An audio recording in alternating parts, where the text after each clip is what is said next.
Kamusta ba si Belle? Anong nangyari sa kanya?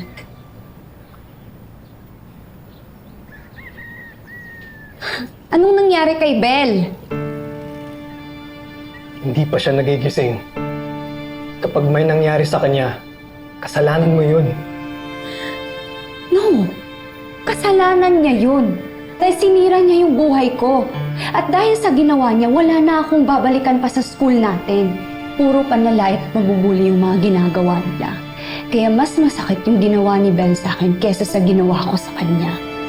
So inaamin mo na tinulak mo si Belle? No. Karma niya na yun. So ginawa mo yun para gumanti ka sa kanya?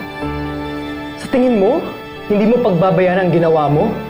Alam mo, bingi ka, no? Uulitin ko, hindi ko tinulak si Belle. At kahit na anong mangyari, hindi ako aamin. Tali!